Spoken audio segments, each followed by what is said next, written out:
It's been 2 full years since we got a new Marvel movie, and in fact, it's been about 4 or 5 years at least since we should have had this particular Marvel movie, right? Let's talk Black Widow.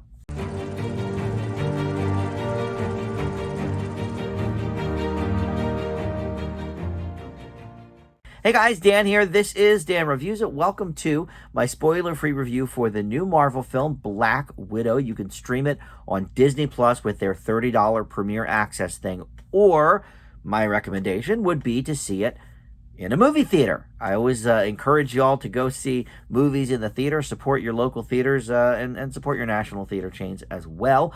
But this is one, like most Marvel movies, that I think you want to see on the big screen for the first time.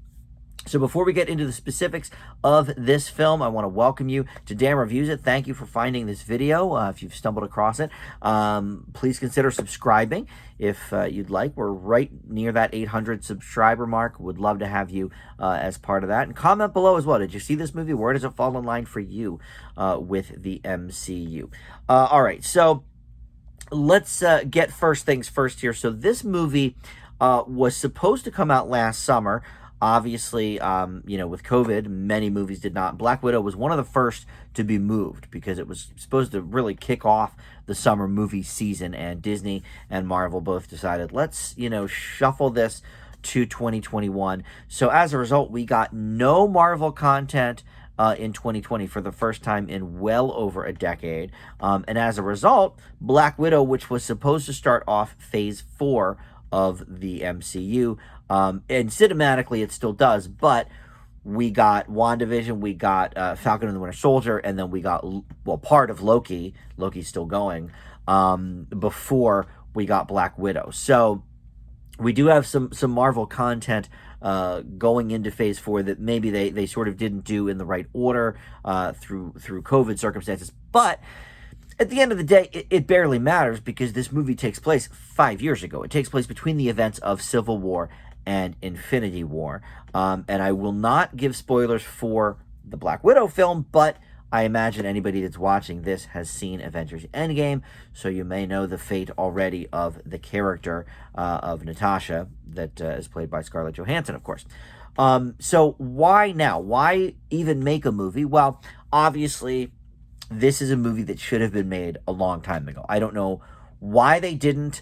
It took them a while, actually, at Marvel to make something a little bit different from the standard, here are white superheroes that you know and love, and they're men, and whatever. We in the last, 3 years, we've had Black Panther, we had Captain Marvel, and now we have Black Widow.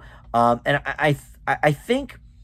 I don't know. I have mixed feelings about this movie coming out now anyway, because it's almost like, what's the point, But at the same time, I am really glad we got an origin story on the Black Widow, Natasha Romanoff.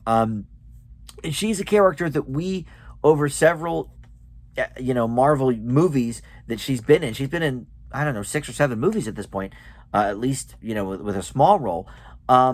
We still don't really know much about her. So I am glad we got the origin story. And I'm hard-pressed to think of another time where we got an origin story after many, many other movies of seeing this character and kind of getting to know them. But I'm really glad that we had this origin for her. The first, 10 minutes or so of the movie is actually when she's a kid. She's about 12 or 13, and her little sister is, I think, 6 or something.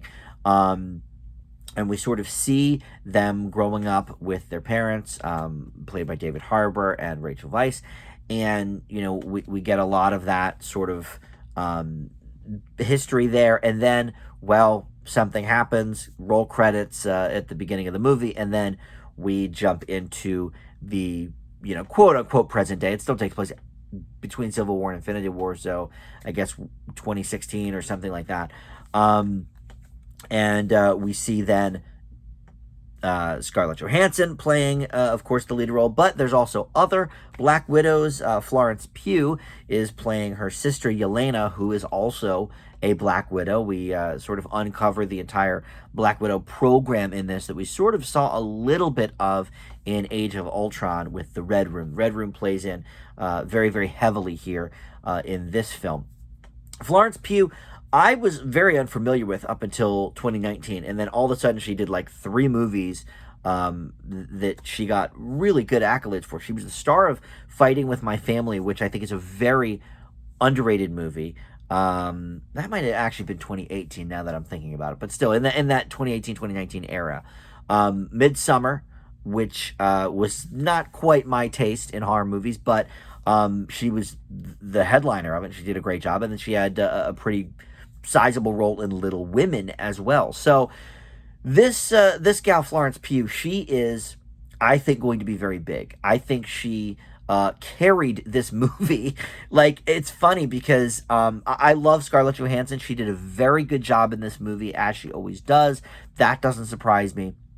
But to be completely honest, you could have excised her from the movie completely, and I think it still would have been pretty good with Yelena at the helm.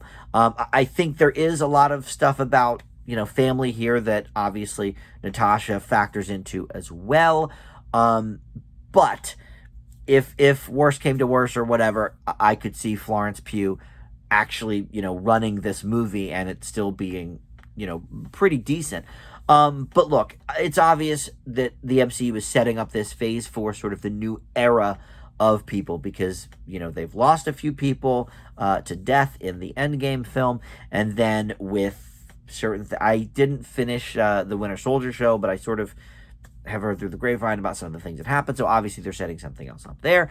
And, I think it's fairly obvious Florence Pugh is going to become the new official Black Widow, because that's basically who she is here as well, because there's several of them, like I said. David Harper, in the quote-unquote present day of 2016, plays the Red Guardian. And then we catch up with Rachel Weisz eventually as well. Ray Winstone here plays Draylov, who is sort of the leader of the Red Room. And to me, this part was one of the negatives, because I tried to look up some of his looks from the comic books, and as far as I could tell, he does not quite look like this Ray Winstone. It seemed too on the nose for this sort of Harvey Weinstein type figure to be, doing what he's doing with the Red Room. And look, Scarlett Johansson didn't necessarily have issues with Harvey Weinstein, but with the Me Too stuff, she had worked with Woody Allen many times, and okay, so she's in tune with all that, and that's fine, but it just seemed too on the nose. As near as I can tell from the comic books, he does not look like this dude, and so I think they did kind of a prototype thing for that, which I didn't care for. I'm sort of jumping all over the place. I guess let's stick with the negatives since I'm sort of in that realm before we get to a few more positives. I thought that this was a rather generic storyline. First of all, we had sort of seen it done before in, I guess it was The Winter Soldier. I get a little confused because there's, 24 movies now. But in Winter Soldier, we had a similar sort of vibe with, the Red Room here setting up the Black Widows, and then in Winter Soldier we were setting up all the new Winter Soldiers, and it just seemed to be a bit repetitive. And this director, who I never heard of before, the director of Black Widow, she sort of came out of nowhere. She just has directed some independent movies and what have you. Let me see, Kate Shortland, and of course Kevin Feige is on, to produce. But basically, this movie is just sort of run-of-the-mill Marvel. It's almost like she didn't have to really direct much. It was just like, okay, here, everybody, just do your stuff. Like, these Marvel movies sort of are on their own course now. And I'm looking for some big things with the Eternals later this year, just because I really love Chloe Zhao, who just got a directing nomination and a win for Best Director, I should say, and a Best Picture win for Nomadland. So I'm excited to see what she'll do with the Eternals, because it's a new crop of people. It's not characters that we've seen before. Black Widow, obviously, we've seen many times before. So for me, it was like very just kind of run of the mill. Plus, I think some of the action sequences are very, very well done. That goes on the positive side of things. And the art design and the sets and stuff, very good. That's a positive. But I think there's so much focus on the big, bombastic nature of it all that some of the more melodramatic moments and the subtler moments, I think, get sort of lost in the sauce there. And this movie is, at its core, about family. And I think that's hilarious because it comes out 2 weeks after Fast 9. I have not seen F9 yet, but as you know, those movies are all about the family. And I actually just watched the new Boss Baby movie today, too. And that's all about family, too. So this is just the summer of movies about families and backstories and all of this. I have to imagine this is better than F9, but, I don't want to create judgment, but to me, those movies keep going downhill. So let's get back to this one and now talk about some of the positives.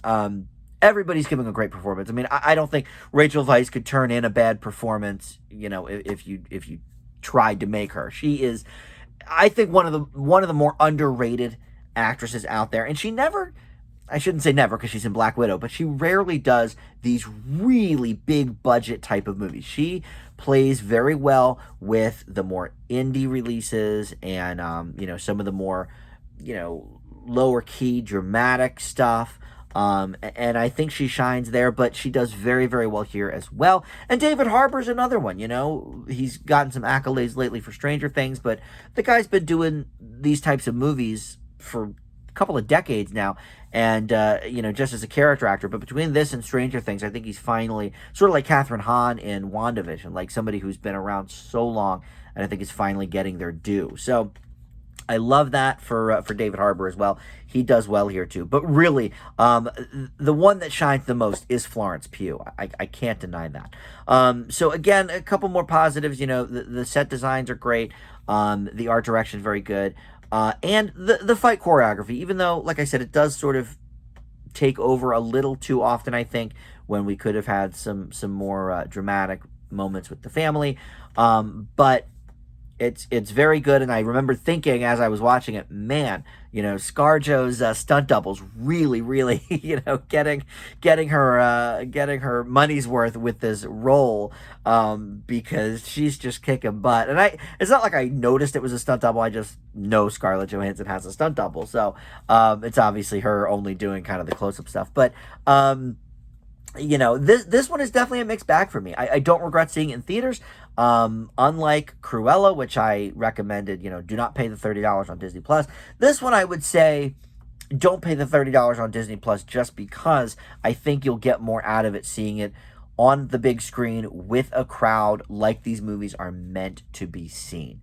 Is it worth $30? Yeah, probably. But I wouldn't recommend watching it on a small screen for that first viewing, So overall, I think this is definitely more on the lower end of the middling set of Marvel movies, kind of in that vein of, I don't know, maybe the first Ant-Man. Actually, I kind of liked Ant-Man. Maybe the first Thor movie, Ant-Man and the Wasp. There you go. That's the Ant-Man comparison. So this one is not quite as good as I hoped it would be. And really, the timing-wise, I mean, why didn't this come out 5 years ago? But I can't really fault the movie itself for that. But because we've had so many Marvel movies since, it does fall under that same formula. So for me, Black Widow gets a B-. All right, well, that will do it. Thanks so much for watching. We went a little longer than I usually go on these standalone reviews, but, when you've got a big, big movie like Black Widow, it's sure to be one of the biggest of the year. I think it deserves a few extra minutes of talking points. So that will do it. Thanks so much for watching. Speaking of F9, I will have a review for that coming up. Boss Baby as well. I'm going to lump that in with Peter Rabbit 2 and Spirit, and do sort of a new animated movie review video. But for now, thank you so much for watching. We'll see you next time. Bye.